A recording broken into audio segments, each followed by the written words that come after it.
for the Whatt versus Demise. Let's let them have it, everybody, as we take a look at these loadouts right at the get-go. And is that an orange end zap?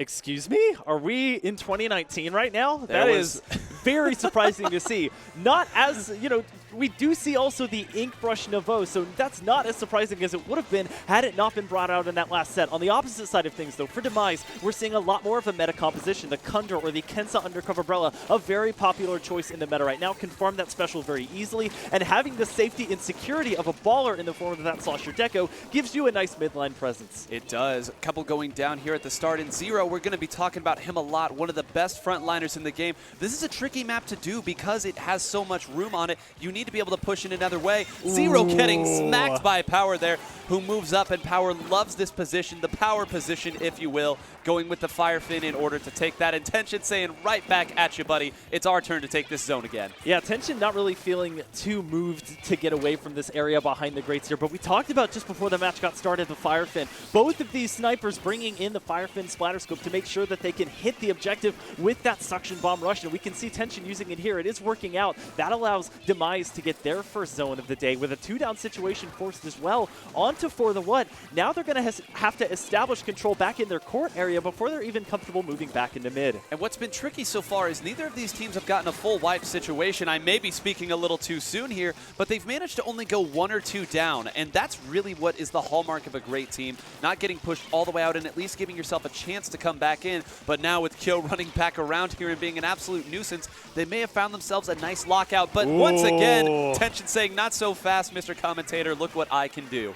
Yeah, Kyo getting stopped a little bit early there. I like the way that both of these teams are sort of saving their specials for right when they matter. They're not just popping them immediately. They want to try and use them in tandem with at least 1 or 2 other specials. The armor especially. The armor is something that you want to start out a fight with and then continue on with something like the Tenta missiles or the suction bomb rush that we're about to see from Tension. This charger battle, absolutely terrifying. Neither one of them willing to blink first. And you see Zero down at the bottom of the map, sharking in that moat area that you talk about, waiting for someone to drop down onto him, but I think that he got cleaned up. The lead is going to swing the other way, but again, it's only one that's down. I think that they are still okay. This bomb rush is going to be what tries to neutralize it, but they've respawned and they're jumping in, and it is going to flip very, very close. And once again, Zach, it's just not a lot from either side. They're doing a great job staying alive. Ooh, Zero getting a great jump shot kill there onto the charger, but we see before that happened, Power was constantly having to back up due to the pressure of the Torpedo. The Torpedo, one of the newest sub-weapons introduced into the game, and while it's been touched a couple of times, it both locates the enemy and could potentially force an early pick. So it's essentially a point sensor that also does damage. So an incredibly versatile and difficult sub to counter. Taking a look right now, just over 2 minutes left. This penalty about to be chewed through, and Penguin has the splashdown. This is going to help them neutralize something if they try to opt to go right at him, and we do see the suction bomb rush once again. And I'm sorry, at this level, it's not going to work if it's that telegraphed. Zero shutting that one down. That is going to be a cap unless Kyo wins the 1v1, but it is going to be just enough for them there. They do apply the penalty, and they live to fight another day. And take a look at the top of your screen. Almost 3 specials ready. This should be an easy defense for the Whatt. Yeah, the members of For the Whatt not really feeling too abashed, just jumping straight into the zone as soon as Kyo is able to pick up that objective once again. You called it, 3 specials at the ready. The only one they're lacking is the NZAP. And on the opposite side of things, Demise not really with too much to work with. Thankfully, though, they have that splash wall, which did get buffed pretty recently and does come out a little bit faster. Kyo, though, abusing that close range to get the first pick here. It is, however, a 3v2 situation on the side of Demise, which does allow them to get the objective on the back of that suction bomb rush yet again. And the thing that's so annoying about the brush is how annoying the brush is. It is so difficult to take them down, especially when it's Kyo who has such fantastic movement. DJ saying maybe it's not that hard. I don't know what you're talking about. But staying alive is such an underrated factor on the frontliners, and right now, just a little bit more on this timer. I think the score is going to flip again, Zach. Yeah, it's going to be really close here. The Slosher Deco, one of the top 5 weapons I expected to see at this meta, and it's paying off in spades here. Their survivability as a midliner is so important to have that baller for pivotal moments, and we see 2 specials at the ready here for the Whatt. One of them getting popped right now. The splashdown coming out on the objective. It's not going to get any kills as Demise was armored up, and Penguin will fall. That's essentially a 3-down situation, and it looks like Demise may hold on to it. I think For the Whatt going to have one last main opportunity, but will they even have any specials to push in with? I don't know. You can see there at the top of the screen only one, and it's not quite there yet. They're again stalled out here. Kyo needs to stay alive, but Power, I think, got taken out by Tension, who appears to be winning this little duel of the snipers that they've been having. With just 10 seconds left, Kyo gets a critical pick there and is now going after another one here. They do have the zone. We will be entering overtime, and that's 20 seconds left on the penalty. That is not a lot. It's going to go quick. Yeah, Kyo with the presence of mind there to pop that baller just to make sure that they stayed alive and secured that objective. The baller not too bad at getting part of the objective, but Zero flanking around and able to get the kill is going to pop the Tena missile solely on the charger. In addition to that, the penalty worked through, but it's not going to be enough. Demise with enough presence on the point and enough specials to take control of this large zone back, and it will be Demise taking game one here on Muscle Forge Fitness. Zero took a wicked angle to engage there. Kyo had no idea where he was coming from, and even though he got marked, it was just enough. And you see there, 17 KA. Give a hand to the young man for playing like that. And Tension only with the 3 KA, but I think all of them were on Power. Yeah, I think both backliners playing very similar roles there, going in with the exact same weapon and not really feeling the need to push up, be too aggressive, and be the ones to get the picks themselves. They were very confident in their skirmishers and their slayers that they would start those team fights off with a pick, and they were able to just sort of comfortably be that backline intimidating presence, build up those suction bomb rushes, and then pop them in tandem with other specials when they needed it the most. So that's why Demise didn't really flinch too much at the overtime and for the Whatt getting rid of their entire penalty. They waited for the right time, popped that special exactly when they needed it after a couple of picks were made, and come away with game one because of it. Taking a look at your screen right now, you can see we have counterpick to Rainmaker, and I know those of you who may just join us may not be familiar with this. They are going to get to counterpick the map that they want. It is not a map and mode counterpick, but still it gives you the chance to play to your strengths. Taking a look at for the Whatt's composition, I think that Kyo really is going to be what opens things up for them. If it's Rainmaker and it's them, Zach, what are you looking for? What map do you think they'll go? Oh, I mean, the Reef obviously was a pretty popular choice in the two sets that we just saw. It's a relatively unique map in that it's just kind of a square design.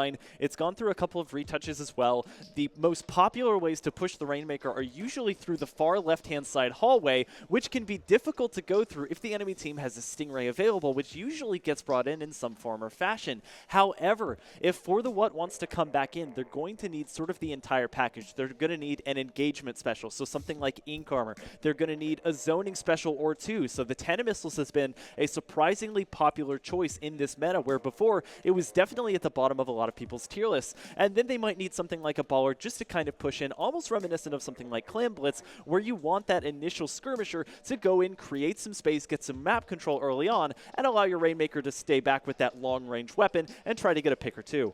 You'll need a lot of tools on a map like that. So let's maybe look at this from another perspective. What if they go long range? What if they go a big map? What if they think, okay, Power can dominate games by himself here. We need to give him as much space to work with, and it seems that apparently I'm hearing now it's going to be Rainmaker on Camp Triggerfish, so I think that might actually be the direction they are going. That's got range and stingrays for days. Oh man, super popular choice in both Splatoon 1 and Splatoon 2. We don't have the killer whale, despite what a lot of leakers may say, but in counter to that, we do have the Stingray currently, and the Stingray, with that side radius, does practically take up the entirety of those relatively narrow hallways. So the main objective is going to be bum rushing mid at the very start, trying to get that pop on the Rainmaker. If you're long range, you're going to be sitting on top of the walls directly behind mid. So your job is going to try to be to get that early pick. And then, again, there's two primary ways that the Rainmaker can be taken here. So you can either go to that far left-hand side, hang out around the elbow where the turn happens, try to get a couple more picks from there,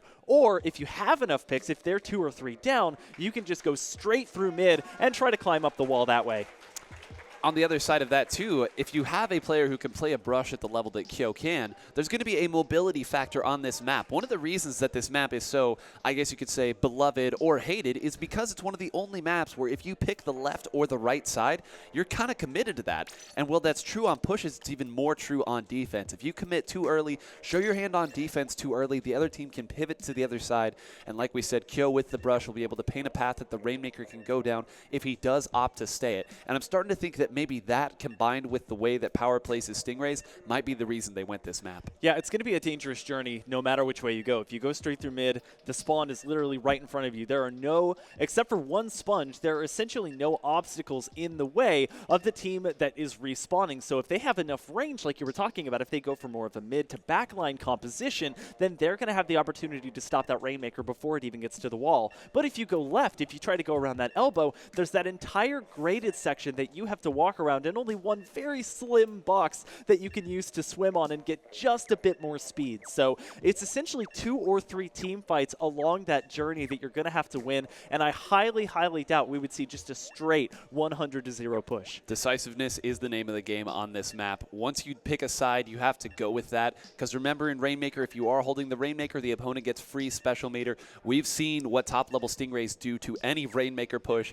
It's not pretty, so look for these teams to immediately pick up and go one way if they get that pop at the very beginning. And that's really something that we haven't even talked about a lot. This is one of the few maps where I think that early Rainmaker pop can change the complexion of the whole game. There's so relatively little real estate to actually work with that getting that first pop allows you to take control of your enemy's jumping up point and make sure that they stay all the way back on their ramp, because sometimes just holding that area, whether it be with bombs or weapons like blasters that unfortunately we don't see that much these days, to just kind of force them away from mid can distract them from the Rainmaker being taken back to your side and around that elbow. Keep in mind, everybody, this is a best of 7, 1-0. Let's see here what the response is on day 2. The brush will not be coming out, but instead a strong mid-range composition. You can see there some last-ditch effort on Kyo's Kensa Pro, a very popular weapon, and the custom dually squelchers coming out. They are looking to outrange them from both sides here. Yeah, we've got triple stealth jump coming out on the side of Demise, so they're going to be looking to take a foothold and then just continue jumping into that point. The custom dually squelchers I actually thought was going to be seen a lot more than it actually has been, but it's a great choice. It's got that Ink Storm, which isn't a very popular special right now, but on a map with such relatively little map to work with, you can get a good portion of the section that you're trying to ink carved ahead for you without having to expend any of your main or your subs. And just like we said, as soon as 1 went down, 0 went down to a stray bomb there, they immediately started running with that very decisive play. Tension not going to go for the Rainmaker, instead opting to take out the people around. It's not enough to just take out the Rainmaker.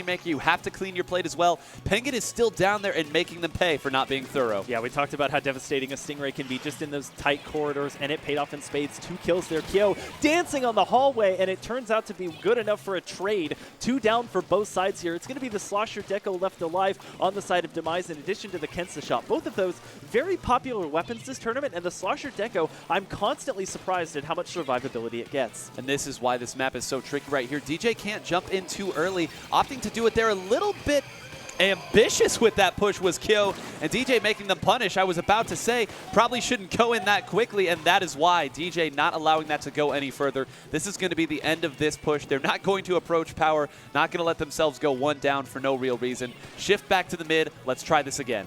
Yeah, so we do see 2 specials here online for Demise, including that ever-dangerous Stingray. So they're going to be waiting until just now to pop it, helping the Rainmaker shield get popped, and they're going to take the Rainmaker and try to run with it. 0, ever that offensive Slayer, going to be pushing forward to try and distract anybody that's coming back from spawn. Penguin, the last line of defense here, having to use their splashdown. Wow. Just enough range to get the kill. They must have already been damaged, and unfortunately, I think a direct there would have taken him out, but it's not enough. It'll be delayed, and they'll be able to push just a little bit further. And the jump came in on that side too. They got to be careful there. You see there's still some pressure on that Rainmaker as 0 jumped in. Kyo's going to have to rotate over in time. It looks like they are going to get this pop. Is 0 going to stay there? Always the fighter until the end. And now they've had the chance to respawn.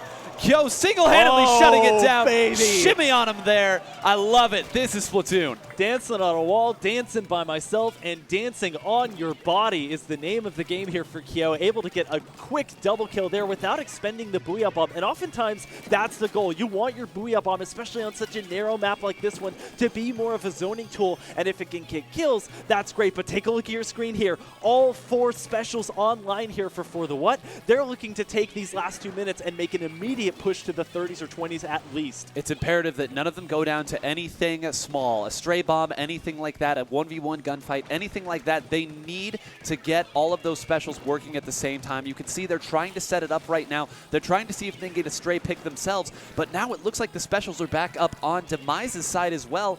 DJ is down, but they had to trade Toon's life for that as well. I think that the advantage that they had created for themselves is going to have to wait just a little longer. Oh, Power in a bad situation. They're backed all the way up into an area that most players don't even tread. Now taking the more popular sniper position, waiting for the right time to use that Stingray as well. We do have just one ultimate online for Demise. It is going to be that Booyah Bomb still hanging around, and Power Stingray creating somewhat of a presence here, forcing Demise to not even look towards the Rainmaker. Instead, they're sending two members to flank around on that left-hand side while the other two push forward into mid, and that's a relatively common strategy on this map. It is, and you see there two going down. They tried to overload one side, but Tic Tac very wisely holding the position and not giving it up.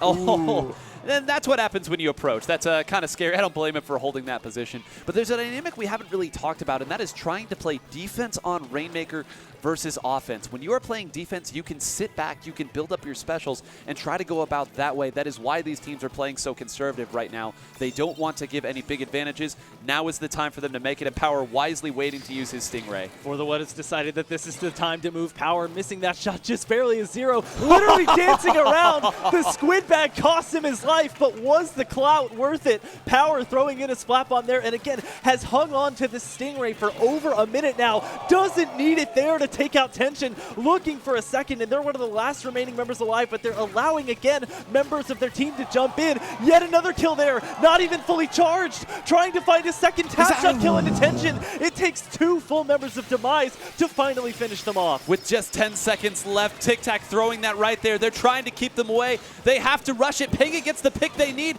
They're going to be able to pop this perhaps, but no, they aren't. There were just enough alive there, and Demise takes a 2-0 victory. And what can you say? The critical moment in that match was when Tic Tac won a 1v2 and held them on the elbow long enough for DJ to spawn and help save that spot.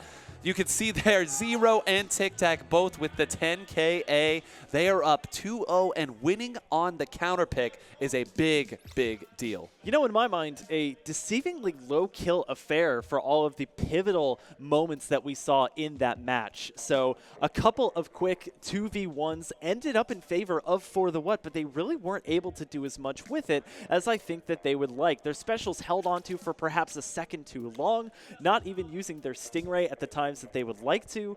So definitely, I think, opportunity for success here in the coming matches for the Whatt. They're just going to have to counterpick very wisely.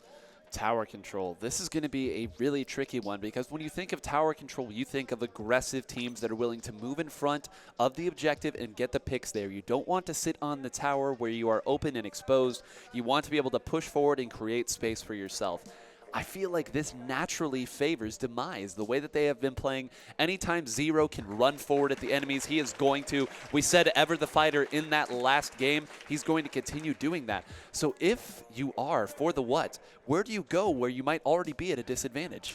Oh, it's deceiving. And unlike a lot of teams that we saw in the earlier matches here, their problem is not getting the picks that they need. Their problem is not the aggression. I think their problem is positioning their specials and themselves in a way that is going to throw Demise off. With these being two relatively top teams, they've scrimmed each other fairly often, and other teams like them too, so they know quite what to expect on pretty much every mode. So going into tower control with the counterpicked map being Snapper Canal, I do like the choice here. I think this is going to allow every backliner the opportunity to really have full visibility and to be that playmaker, that shot caller that tells the rest of their team where the enemy is setting up. So because you start out at that highest elevation and move all the way down into the pit, that bottom area where the tower is going to spawn, it's so important to call out to your flankers and to your aggressive slayers who needs to go first and who is going to have their special online next. And because there are so many ways, I'm glad you mentioned it is a wide map, there are so many ways to attack the tower, so you have to have at least some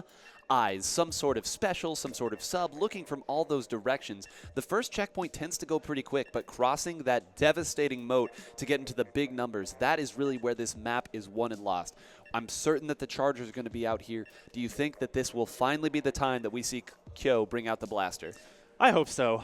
It's been a long journey since the blaster was in the favor of the common Splatoon player. I think just from my casting over these past 3 days, I've only really seen one, and that was the Kensa Rapid Blaster with obviously a healthy dose of main power up to make sure that those shots that might not have hit turn into at least indirects. So if you're going to run a blaster, tower control is absolutely the mode to play it on. And you can see here the composition of the map changes. Instead of that big pylon, that big box in mid, you just have the tower sitting in mid, so middle becomes a lot more open, a lot more dangerous, and a lot better for your short line. Get ready for a firefight on the far left side of the map. That is where this one is won and lost. Can Ford the Whatt find an answer? It is not the blaster that comes out from Kyo. How could I forget the original blaster, Pengit, saying, let me at him, this is my time. Oh, that range blaster going to be devastating to deal with. It's something that midliners should be pretty scared of, especially if you're running something like a Slosher Deco that has a relatively slow time to kill. I think the main selling point of something like a Slosher is that consistent 70 damage that can sometimes one-shot.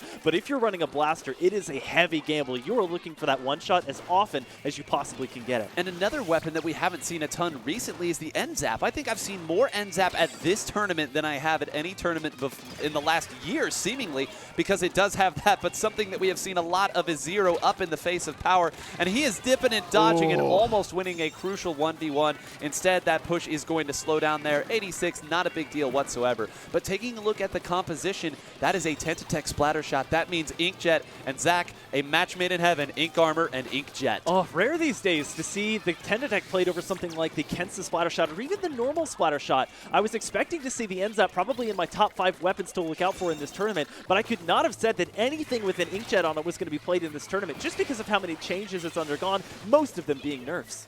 You're going to see both of these teams use whatever resources it takes to get through that first checkpoint, because over here on this left side, as I mentioned before the match, is where the game really starts to open up. So again, you're going to see these teams pay a lot of respect to each other. DJ not wanting to expose himself too much, build the special, a little ink here, identify where they're going, and then make his move from there, ever under the watchful eye of power. Zero goes on a solo mission, and this is where Demise is at their best, when they're able to move up where they have 2v1s, and now if they get this last pick onto Kill on this side, I think we're going to see that tower move forward. Yeah, we definitely want to give proper due time to the composition that Demise is running. A lot more meta. Unfortunately, DJ, the baller, not going to save you there as Kyo getting that shot off just in time to secure the kill. Unfortunately, because the place that you're jumping off from is telegraphed, it's very easy for an opposing player to just camp that spot unless you're running something like Drop Roller that allows you to get away and be a little bit more agile. Zero punishing that about as hard as you can, getting a double there, and now going in a 1v1 gunfight with 2 splatter shots. Ooh. And Kyo gets a crucial pick right there. If he had gone down, there wouldn't have been much left slowing this one.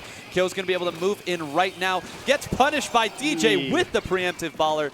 But again, getting past that first checkpoint, you don't have to clear it a second time. They are at a stark advantage at this time. That's an ugly place to be, caught between a wall and a baller there. It's almost always going to result in a kill. DJ using that upward mobility and that high ground to secure at least an assist. Not anywhere close to that baller after just using it to help secure Kyo, but they have what they needed. They've got the 2-down advantage here. The only special that's coming online is the Inkjet and the Ink Armor, but they're coming up on 3 themselves, including an armor of their own and those 10 missiles to help force For the Whatt back.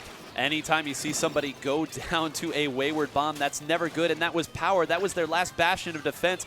This checkpoint is going to fall without any real resistance. And take a look, they're starting to build up their specials too. That Stingray is almost there. Tension's going to opt to put it now, and Zero's going to take the chance to move right up. One more pick, and this might be the end of the game. Yeah, that's where Demise is excelling. It's not always 1v1s. It's 2 and 3v1s wherever they can afford it. Time winding down here. No specials on the back for the Whatt, but I guess they may not need it. The last member remaining alive for Demise being the backliner, and with no Stingray in tow, that's going to put a damper on things, but a push to 5, incredibly difficult to come back from on almost every map. Just 90 seconds left. You see they're immediately rushing to the left side, going to let that tower come to mid on its own. They know that every precious second is going to be working against them here as we come down to now just 1:15 left, and Zero had snuck back past them. That is the disadvantage of letting it run to mid. No one's going to be there to even stop DJ, and they are going to take that 3-0 right now for Demise.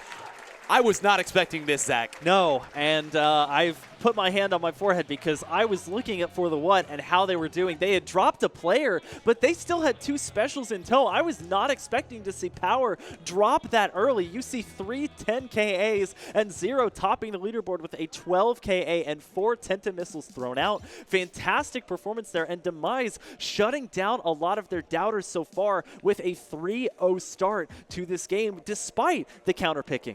Despite the counterpicking, despite the best effort, despite a number of different compositions, they faced a drastically different look every single set, and they've mostly run the same weapons. They know what they want, they know what they're good at, and they're going to stick with those. But let's go back there to the end.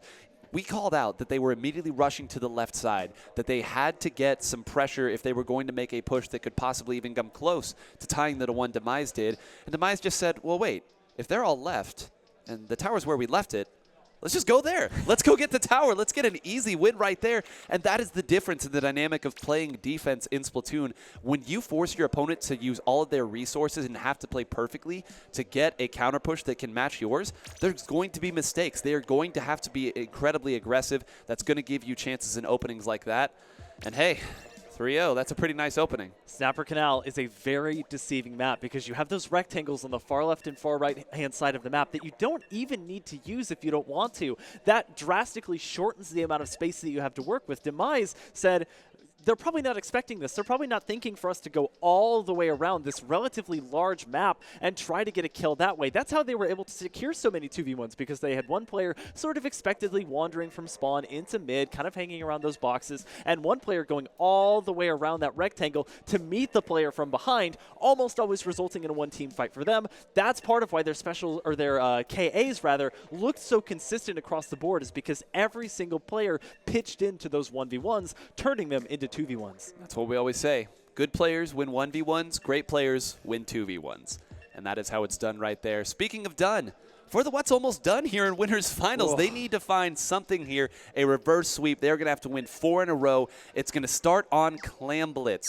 Do you think we will see Kyo's brush out for this one? Oh, it's definitely possible. For the Whatt does not want this hanging over their conscience going into losers. They would like to get at least a map off of Demise to know that if they have to come back and face them in grand finals, that they're going to be able to bring something different to the table. Now, I see here that the map that's been chosen is Piranha Pit. This is another larger map with sections of it that you don't necessarily need to use. Backliners usually take one of 2 options. They either take the Nike spot up top on the grates, or they'll play aggressive and go on top of the large conveyor belts to take a better control of mid. This is a gamble, though. Those conveyor belts you talk about are very easy for your opponent to shark around in should they get control. Teams at this level aren't going to just run in with one clan. They are looking to gain control of that and continue to stagger up big scores. I think that's what we're going to see here. This one could go either way. Yeah, I think both teams running a couple of unconventional weapons. Obviously, for the Whatt, it's going to be that Inkbrush Nouveau. That's going to provide them a lot of mobility and allow them to get into the faces of Demise. Demise, however, bringing in yet again that custom dually squelcher. So one of the better midliners because of its mobility and its ability to get in the faces of their opponents. But DJ saying, I will continue backing up and just sloshing right in front of me. Good enough for a 2-piece, and that's going to allow Demise to break the barrier first and then some. They're already halfway through. This is what we talked about. They're going for the big pushes, and because Zero is right here and Tension is too, that's going to allow DJ to run back to center and grab as many clams as he'd like. Zero's saying, you take out my buddy, I'm going to take you out too. And 29, this push is going to end now, but that's huge. That's what you want in the first minute of the game. And you know, I feel like every tournament I make the same mistake, and I never talk about DJ enough. Truly the unsung hero there who opens things up for the rest of the team, and he started that push for them. Oh, and we did see there, even though the wall does have that faster time to come out, the one drawback of that is if a bomb comes your way and you happen to be on the wrong side of that wall, there's instant detonation and an instant kill. Speaking of instant kills, 2D getting one, looking for the second, is going to find it in that narrow hallway, will yeet the hammer, and unfortunately does not have enough range. Again, those weak gamer arms not going to be able to get the hammer over to the main power clan, but will, with that main weapon, find on the low ground the last piece of that 3-piece to force Demise all the way back. And now it goes back the other way. We called this map a double-edged sword, and it is for this reason. There is a hammer online right here. When is he going to opt to use it? He does right now, but look at the composure on defense. There was no panic. They knew the hammer was going to happen. They took it out, and it really only cost them one person and a push to 54. Yeah, there are definitely benefits of holding onto that hammer and only using the starting animation of that swing it allows you to be less telegraphed, but it also stops your momentum. So any momentum you would have had just constantly mashing the hammer is not going to be there if you're trying to pick up 2 or even 3 opposing players. Speaking of hammer, it sounds like another one got taken out almost immediately there. It came out and goes away so quick. Another special online, currently the baller. I like that DJ is just sharking around mid right now, trying to slow down any potential pushes here and allow Zero to come back. Zero is going to return the favor by getting the pick right there. And once again, control of mid has shifted very quickly back to Demise.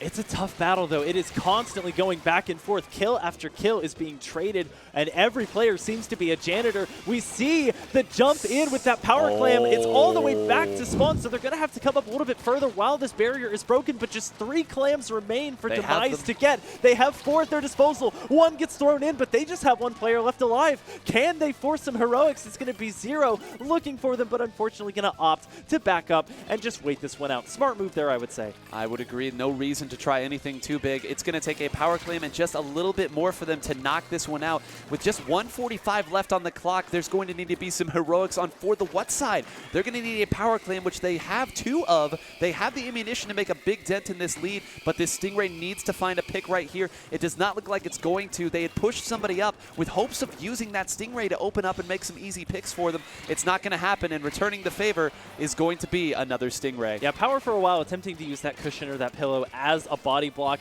doing some right peeking there, but it's not going to be enough. Demise getting in there, popping the shield, and again we come back to they just need 2 more clams left. They will find them this time, and after a knockout, it is going to be a 4-0 victory for Demise. The immediate pop-off on stage. They are trying to set a precedent that this is what Demise Splatoon can do.